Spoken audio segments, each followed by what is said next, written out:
Hello hi friends, ಇವತ್ತು ಹಾಗಲಕಾಯಿ ಪಕೋಡ ಮಾಡೋದು ಯಾವ ರೀತಿ ಅಂತ ನೋಡೋಣ.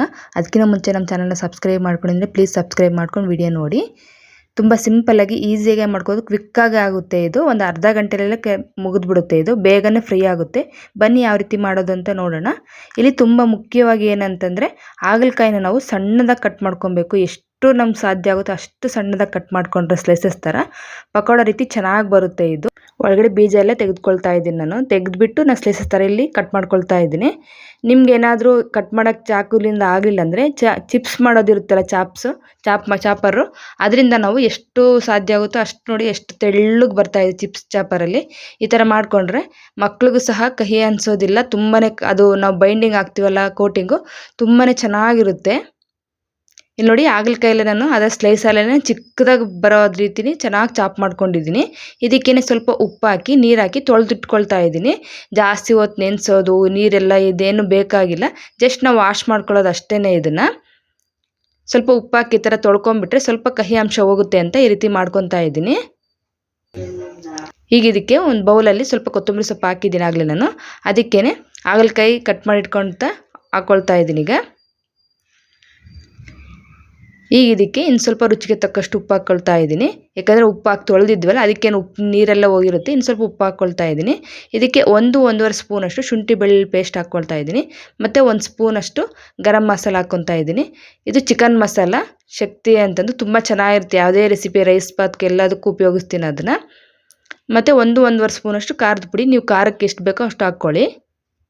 ಇದಕ್ಕೆ ಒಂದು ಅರ್ಧ ಕಪ್ ಆಗೋಷ್ಟು ನಾನು ಕಾರ್ನ್ಫ್ಲೋರ್ ತೊಗೊಂಡಿದ್ದೀನಿ. ಅದರಲ್ಲಿ ಸ್ವಲ್ಪನೇ ಹಾಕ್ಕೊಳ್ತಾ ಇದ್ದೀನಿ. ನಮ್ಗೆ ಎಷ್ಟು ಬೇಕು ಅಷ್ಟು ನೋಡ್ಕೊಂಡು ಹಾಕ್ಕೋಬೋದು. ಇಲ್ಲ, ಇಲ್ಲಿ ಅರ್ಧ ಕಪ್ಪಲ್ಲಿ ಮುಕ್ಕಾಲು ಭಾಗ ಹಾಕ್ಕೊಂಡಿದ್ದೀನಿ. ಇದು ಕಡಲೆ ಹಿಟ್ಟು, ಬೋಂಡ ಮಾಡ್ತೀವಲ್ಲ ಅದೇ ಕಡಲೆ ಹಿಟ್ಟು. ಇದನ್ನು ಸಹ ಅರ್ಧ ಹಾಕ್ಕೊಂಡು ಇಲ್ಲಿ ನೀಟಾಗಿ ಮಿಕ್ಸ್ ಮಾಡ್ಕೊಳ್ತಾ ಇದ್ದೀನಿ. ಇಲ್ಲಿಗ ನೀಟಾಗಿ ನಾವು ನೀರು ಹಾಕೋದು ಅವಶ್ಯಕತೆನೇ ಇರಲ್ಲ. ಯಾಕಂದರೆ ನೀರಲ್ಲಿ ತೊಳೆದಿರ್ತೀವಲ್ಲ, ಅದರದ್ದೇ ತೇವಾಂಶ ಇದಕ್ಕೆ ಚೆನ್ನಾಗಿ ಹೊಂದ್ಕೊಳ್ಳುತ್ತೆ. ಮಸಾಲೆ ಎಲ್ಲ ಶುಂಠಿ ಬೆಳ್ಳುಳ್ಳಿ ಪೇಸ್ಟ್ ಎಲ್ಲ ಹಾಕಿರ್ತೀವಲ್ಲ, ಚೆನ್ನಾಗಿರ್ತೀರ ಎಲ್ಲ ಇಚ್ಚಿಕೊಳ್ತಾ ಮಿಕ್ಸ್ ಮಾಡ್ಕೊಂಬಿಟ್ರೆ ಸಾಕು. ಇನ್ನೊಂದು ಸ್ವಲ್ಪ ಉಳಿದಿತ್ತಲ್ವ ಕಾರ್ನ್ಫ್ಲೋರು, ಕಡಲೆ ಹಿಟ್ಟು ಮತ್ತು 1 ನಿಂಬೆಹಣ್ಣನ್ನು ಈ ರೀತಿ ಕಟ್ ಮಾಡಿ ಇದರಲ್ಲಿ ಹುಳಿ ಹಾಕ್ಕೊಳ್ತಾ ಇದ್ದೀನಿ. ಈ ಥರ ಹಾಕೋದ್ರಿಂದ ಹುಳಿ ಕಹಿ ಬಿಟ್ಕೊಡೋಲ್ಲ, ಚೆನ್ನಾಗಿರುತ್ತೆ ಟೇಸ್ಟ್ ಸಮೇತನು. ಒಂಥರ ಕಬಾಬ್ ರೀತಿ ಇರುತ್ತೆ ಈ ಟೇಸ್ಟು. ಈ ಥರ ನೀಟಾಗೆಲ್ಲ ನಿಂಬೆಹಣ್ಣೆಲ್ಲ ಹಾಕಿದ್ವಲ್ಲ, ಚೆನ್ನಾಗಿ ಮಿಕ್ಸ್ ಮಾಡಿಕೊಂಡು ಇದಕ್ಕೇ ಕರಿಬೇವಿನ ಸೊಪ್ಪು ಹಾಕ್ಕೊಳ್ತಾ ಇದ್ದೀನಿ. ಕರಿಬೇವಿನ ಸೊಪ್ಪು ಹಾಕೋದ್ರಿಂದ ಟೇಸ್ಟ್ ಚೆನ್ನಾಗಿರುತ್ತೆ ಅಂತ ನಾನು ಲಾಸ್ಟಲ್ಲಿ ಹಾಕ್ಕೊಳ್ತಾ ಇದ್ದೀನಿ ಇಲ್ಲಿ.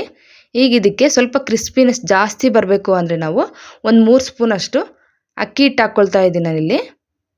ಅಕ್ಕಿ ಹಿಟ್ಟು ಹಾಕಿ ಇದನ್ನು ಸಹ ಚೆನ್ನಾಗಿ ಮಿಕ್ಸ್ ಮಾಡ್ಕೊಬೇಕು. ನೋಡಿ ಎಷ್ಟು ಮಾಮೂಲಿ ಪಕೋಡ, ಈರುಳ್ಳಿ ಪಕೋಡ ಯಾವ ಥರ ಇದೆಯೋ ಅದೇ ಥರನೇ ಇದೆ ಇದು. ಮಾಮೂಲಿ ನೀವು ಸ್ಲೈಸಸ್ ಥರ ಅಂದರೆ ಸ್ಲೈಸಸ್ ಥರನೂ ಹಾಕ್ಕೋಬೋದು.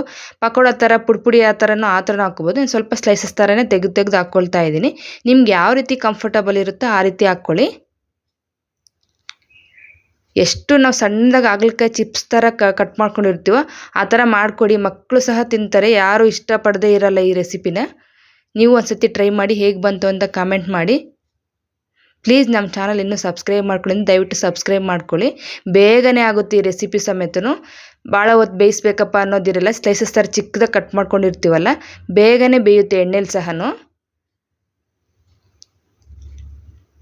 ನೀಟಾಗೆಲ್ಲ ಕುಕ್ ಆದಮೇಲೆ ಎಣ್ಣೆಲ್ಲ ಬಿಟ್ಟಿರುತ್ತಲ್ವ, ಅವಾಗ ತೆಕ್ಕೊಂಬಿಟ್ರೆ ನೋಡಿ ಎಷ್ಟು ಕ್ರಿಸ್ಪಿನೆಸ್ ಇದೆ ಈಗ ಇದು. ಇನ್ನು ಉಳಿದಿರೋ ಅಂಥದ್ದು ಸೇಮ್ ನಾನು ಪಕೋಡ ರೀತಿಲೇ ಪುಡಿಯಾಗಿ ಉದುರಿಸ್ಕೊಳ್ತಾ ಇದ್ದೀನಿ. ತುಂಬ ಈಸಿ ಅಂದರೆ ಈಸಿಯಾಗಿರುತ್ತೆ ರೆಸಿಪಿ ಇದು.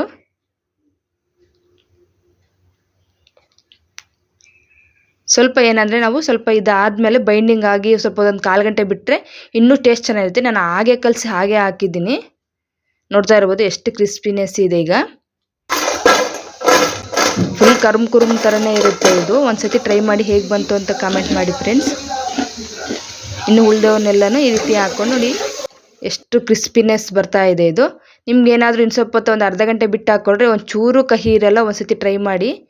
ಓಕೆ ಫ್ರೆಂಡ್ಸ್, ಬಾಯ್.